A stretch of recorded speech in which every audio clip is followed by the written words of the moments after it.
السلام علیکم حضرت. وعلیکم السلام. میں ندیم وارسی نینی تال سے. میرا ایک سوال ہے آپ سے. جی بتا. حضرت سرکار وارث پاک کے ایک مرید تھے، وہ سونا بنایا کرتے تھے، تو ان کا واقعہ بیان کیجیے.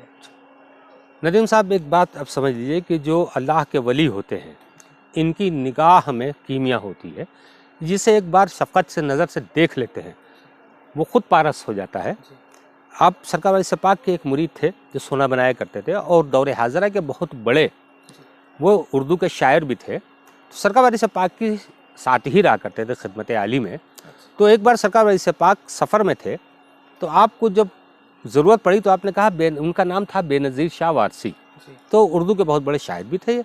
تو لوگوں نے سے جب دریافت کیا سرکار وارث پاک نے کہ بے نظیر کہاں ہیں، کہا حضور وہ تو کیمیا بنانے کے لیے جڑی بوٹی ڈھونڈنے جنگل گئے ہیں. تو کہنے اچھا آ جائیں تو میرے پاس بھیجو. جب سرکار وارث پاک آرام فرما ہوئے، تھوڑی دیر کے بعد یہ بے نظیر شاہ کچھ گھاس پھوس لے کر کے آئے. تو لوگوں نے کہا کہ سرکار طلب کر رہے ہیں. خیر دربار وارث میں حاضر ہوئے، سلام قدم بوسی پیش کی کہ حضور کیسے یاد فرمایا، حکم کریں. تو آپ نے فرمایا کہ بے نظیر شاہ کیا سونا بنانے کی کیمیا تلاش رہے ہو؟ کہا حضور آپ تو 7 طبق نیچے اور 7 طبق اوپر کی خبر رکھتے ہیں، حضور آپ سے کوئی چیز چھپی نہیں ہے. تو کہا اچھا کتنا سونا بنانا ہے؟ کہا حضور جتنا آپ کی کرم فرمائی ہو جائے میں اتنا سونا بنا دوں. تو آپ نے فرمایا کہ پیچھے ایک باغ ہے، وہاں چلے جاؤ، وہاں ایک گھاس ہے، گھاس کو اکھاڑ لاؤ. تو جب بے نظیر شاہ ایک جھوا بھر کے گھاس اکھاڑ لائے، جب تشریف مالک کے حضور میں تشریف لے آئے، کہا حضور یہ گھاس آ گئی. تو آپ نے فرمایا کہ ان سکوں کو اس گھاس میں اس کو ڈبو دو اور آگ پہ تپا لو. تو جب آگ پہ تپایا تو دیکھا کہ وہ سب سونا بن گئے. یہ اس گھاس کا کمال نہیں تھا، یہ نگاہ وارث کا کمال تھا. تو سرکار وارث پاک فرماتے ہیں بے نظیر شاہ تمہاری خواہش پوری ہو گئی؟ کہا حضور اب تو ہو گئی. اور دل میں بڑا خوش تھے کہ اب تو ہمیں کیمیا بنانے کی گھاس مل گئی اور میرے مالک نے اجازت دے دی ہے، خوب جو ہے سونا بناؤں گا اور خوب غریبوں میں تقسیم کروں گا. ان کی خواہش بس یہ تھی کہ سرکار وارث پاک کے پاس جو بھی مدد کے لیے آئے تو اسے اتنا دے دیا جائے، یہ میرے پیر وارث کل رحمت کل کا جو بیٹا ہے یہ اس کے گھرانے کی شان ہے کہ اس کے دروازے سے کوئی خالی نہیں لوٹا ہے. تو سرکار وارث پاک فرماتے ہیں کہ تمہاری خواہش پوری ہو گئی؟ کہ ہاں حضور ہو گئی. ابھی بڑے خوش پوٹلی اٹلی باندھ کر کے سرکار دوسری جگہ تشریف لے گئے. تو جیسے ہی سرکار وارث عالم نواز کے آنے کی خبر سنی تو ایک ضعیفہ سرکار وارث پاک کے حضور میں قدم بوس ہوئی. کہا حضور کل میری نواسی کی شادی ہے اور کچھ بھی میرے ہاتھ میں نہیں ہے، حضور کرم فرمائی ہو تو نواسی کو ہم عزت کے ساتھ رخصت کر دیں. تو آپ نے طلب فرمایا کہ بے نظیر شاہ کہاں ہے؟ تو سرکار وارث پاک کے حضور میں جب بے نظیر شاہ آئے تو بے نظیر فرماتے ہیں کہ حضور حکم کریں. کہا وہ جو سونا بنایا ہے وہ اس ضعیفہ کو دے دو. ایک بار تو ان کو رنج ہوا کہ ہم نے اتنی محنت سے سونا بنایا ہے، سونا بنانے کے بعد ہم ان کو دے دیں، لیکن حکم پیر تھا فوراً جو ہے حکم آپ پر لازم ہوتا ہے. تو فوراً جو ہے آپ نے جو ہے وہ سونا اس ضعیفہ کو دے دیا. کہا سوچا اب تو ہم نے کیمیا بنانے کی وہ سیکھ ہی لی ہے، جو سرکار سے پاک سے فرصت پائیں گے تو ہم سونا ہی سونا بنا لیں گے.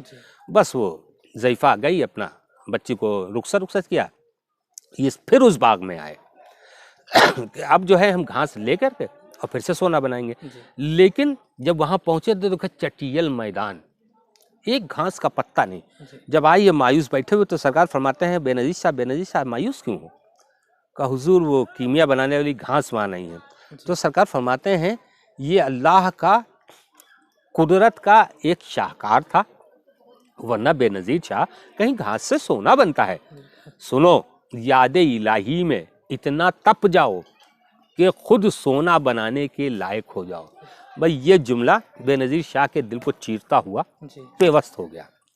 آپ نے ساری کیمیا کی جتنی وہ تھی ایک دریا میں پھینکی، سرکار وارث پاک کے حضور میں آئے کہ حضور حکم کیا ہے؟ تو آپ نے فرمایا کہ جاؤ یاد الہی میں مشغول ہو جاؤ. بس آپ نے ساری دنیا داری چھوڑ کر کے اللہ کی راہ پر دن و رات عبادت میں گزار دی.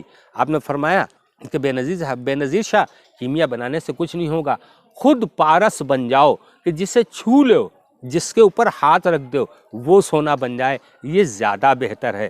یہ میرے پیر وارث کل عالم نواز کی نگاہ التفات کا کمال تھا کہ آن واحد میں جس کو ہم سونا کہتے ہیں یہ وہ دھات ہے جس کی بڑی قیمت ہوا کرتی ہے. لیکن سرکار وارث پاک نے گھاس سے سونا بنوا کر دکھا دیا کہ جو اللہ کا بندہ اللہ کی ذات میں گم ہو جاتا ہے اس کے اختیارات میں ساری چیزیں ہوتی ہیں. وہ چاہے تو پتھر کو سونا بنا دے اور سونے کو پتھر بنا دے. لیکن سرکار والد پاک کی جو یہ تعلیم تھی کہ کندن ہو جاؤ.